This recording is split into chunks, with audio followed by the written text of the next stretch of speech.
Hey guys, and welcome back to my channel. In today's video, we're going to be talking about the Game Awards 2023 because they just announced their nominations for a bunch of categories, but what probably most people care about is Game of the Year. And I want to talk about some of the categories, especially Game of the Year, some of my mixed opinions on it, and just the Game Awards in general. So yeah, let's just get right into it. Now, starting off, I think we should start off with the biggest topic that people care about the most, let's be honest with you guys, which is the Game of the Year for 2023. The nominations are Tears of the Kingdom, Baldur's Gate 3, Resident Evil 4, Mario Wonder, which actually kind of surprised me, Alan Wake 2, and Marvel's Spider-Man 2. Now, most of these I honestly expected them. The only two that I'm actually surprised to see is really Mario Wonder. Don't get me wrong, I'm sure it's a great game. And I saw some people arguing about it. People were like, why isn't Starfield here? Starfield, it is kind of weird to not see it here, even though I played it and I didn't really care for it. But that shouldn't discredit it from Game of the Year. But also, Final Fantasy 16, which I did play a little bit of, and I actually really liked it. So I'm really surprised to see that not here, even though, yes, those two titles are a little bit mixed. People don't like the fact that Final Fantasy 16 went in a different direction from the other Final Fantasy games, and Starfield, they don't feel like it's, that good, especially as other Bethesda titles like Skyrim. Honestly, I don't really care about Bethesda in general, so yeah, but I understand where they're coming from, but it is still kind of weird to see them there. Mario Wonder is really cool, but also weird. People are arguing about, oh, it shouldn't deserve to be on here because it's just a 2D platformer. It's just the same thing Mario's been doing for years. That's technically true, but it's also just a really good game. Most people that played it, I haven't played it myself yet, I want to at some point, but most people that played it seem to not have that many issues with it. The only few issues they have with it, the game outshines them with like a bunch of creative stuff, a bunch of good things, but I just found it weird to see Mario Wonder on there, especially because it came out recently. It came out within what, like 2 weeks or something. So it is kind of weird to see it there. But the other games make sense to be there.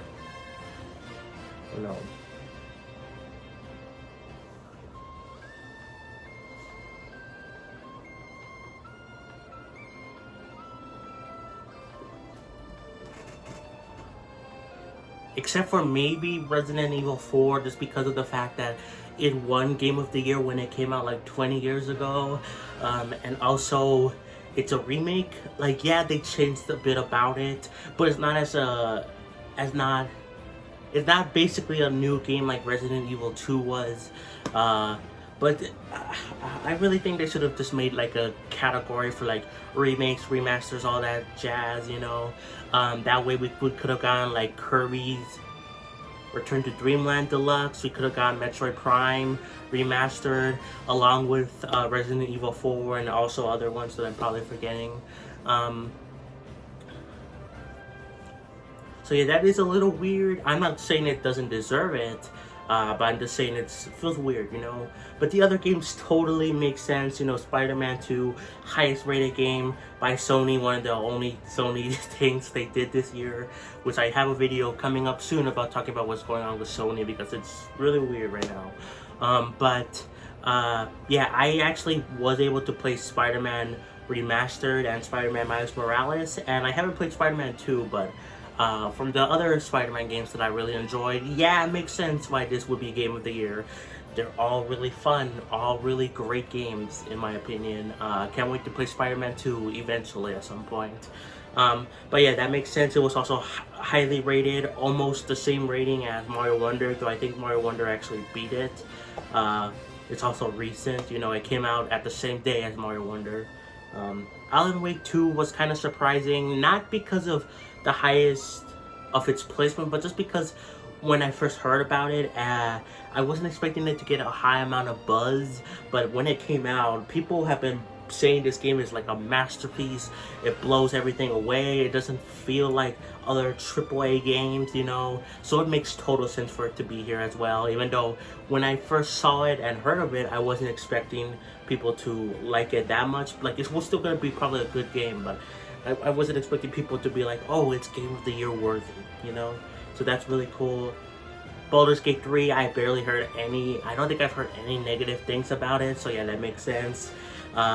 People love that game. And then Tears of the Kingdom, it was obviously going to happen just because of the fact that Breath of the Wild was nominated for Game of the Year and it won, so it made sense for the sequel to follow up on, especially because it was getting lots of hype. Personally, I really enjoyed Tears of the Kingdom. I have issues with it, but I still kind of hope it does get Game of the Year, but you know, anything's possible, you know. It could be Baldur's Gate 3, or heck, it could be something else. It could be Mario Wonder for all I know. So, yeah, these are good, solid picks. The only, again, Mario Wonder is the only one I'm like, oh, is that really Game of the Year worthy? But it doesn't really have, like, any faults that much, you know. And Resident Evil 4, it's a good game. It's just, it's a weird to be see a remake here.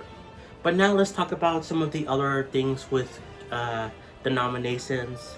I saw here that Nintendo actually was the most amount of nominations for the Game Awards, which includes 15 nominations, followed by Sony, which is 13, and then Xbox, which technically Xbox have to combine with Bethesda and Activision Blizzard for 10, and Epic Games with 9. But like, yeah, Nintendo has the most nominations. Like, Tears of the Kingdom was nominated for Best Game Direction, Best Art Direction, you know, Best Score. The Mario movie was nominated for Best Adaptation. But I do want to say, I want to talk about something that feels weird. Well, two things. Best Indie Game, I wanted to talk about this because I saw lots of people discussing it. It's, the indie games are Cocoon, Dave the Diver, Dirge, I don't know how you say that, Sea of Stars, and Viewfinder. Lots of people have been discussing this about Dave the Diver isn't technically an indie game. It looks like an indie game. The marketing made it seem like it was an indie game, but it's not an indie game. It's basically in a similar vein to probably like Scott Pilgrim, Children of Light, by Ubisoft, you know. Not to discredit those games, I actually do like both of them. I haven't played that much of them, but I have played them both, and they feel like indie games, and in a way you could kind of argue it's made by a smaller team of the larger company, but still it's not technically an indie game, you know. So it is kind of weird to see that here. I don't think it's gonna win Best Indie Game, but if it does, then people are gonna be really upset. Because it technically shouldn't belong. They should make a separate category along with the remakes remaster category. They should really make a separate category for like maybe smaller budget games, you know, so that technically indie games would have their own slot, but then like games like Child of Light, Dave the Diver, you know, those smaller games by major publishers get a chance to shine too, because let's be real here, you know, even though they're funded by a big corporation, you know, they're still taking a bit of risk, and they still put a lot of effort into it, the people that work on the game. So I think they deserve a chance to shine, but not in the same category as indies, because I don't think that's fair, honestly. Now there's another category I want to talk about it a little bit, but Best RPG, it is kind of weird to not see, like, I don't know, Fire Emblem here, you know, along with the Best Slim / Strategy Game. Fortunate to have Baldur's Gate 3. So that is very weird, maybe because it would have been too much for, and maybe it would have taken it for Best Sim / Strategy Game and Best RPG. I don't know. Best Family Game, it's usually dominated by Nintendo. But I'm glad to see some variety here, you know. Yeah, we got technically 4 titles that came out on Switch, but only 2 of them are Nintendo. The other 2 are third party, you know. And one is actually it's on Xbox. So. even though Xbox didn't get nominated a whole bunch, I am happy to see games like Hi-Fi Rush be nominated for some things, you know, like Best Art Direction, Best Score Music too. Like, I really am enjoying Hi-Fi Rush.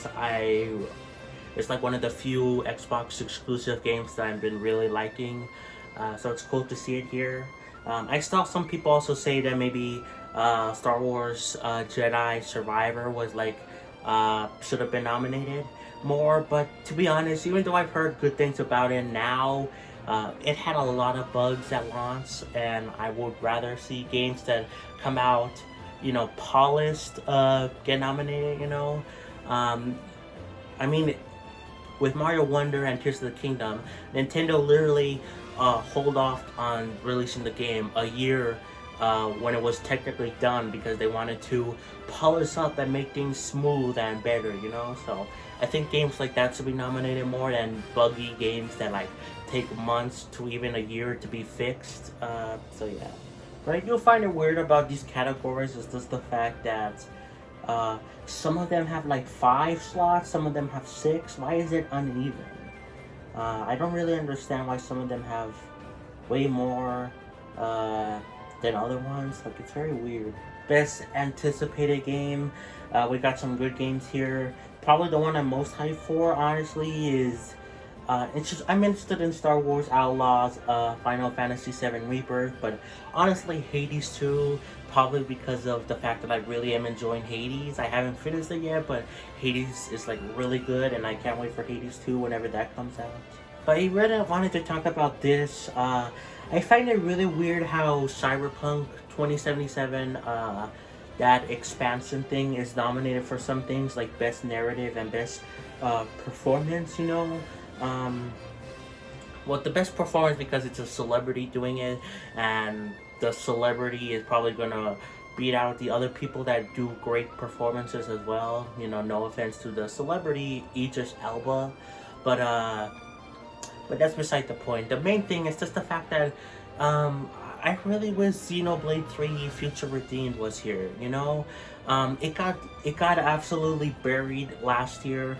It should have won some awards. I wasn't expecting Xenoblade 3 to win Game of the Year, for example, but I would have way more preferred it to win like Best Music, you know, or Best Story or whatever. But instead, like, God of War Ragnarok won for some reason.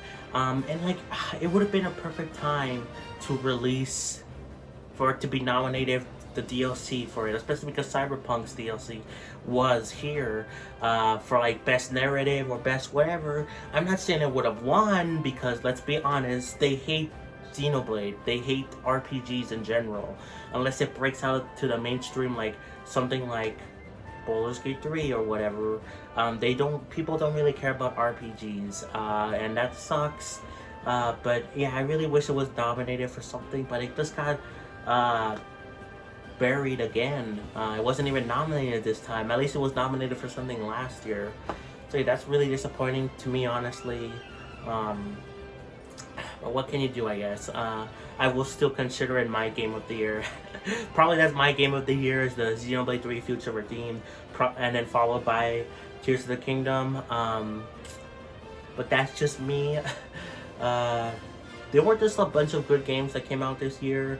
I haven't played most of them, but I have played some of them, and from what I played, they're all really good, and I can't wait to play more of them in the future, you know, like Spider-Man 2 eventually, Alan Wake 2 maybe.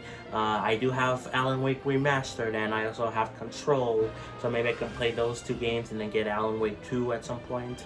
But yeah, I think that's gonna be it, guys, for the video. Hope you enjoyed. Yeah, some of these things I'm not so sure about the Game Awards. I mean, technically, you know, these don't really matter too much, you know. I think people take a big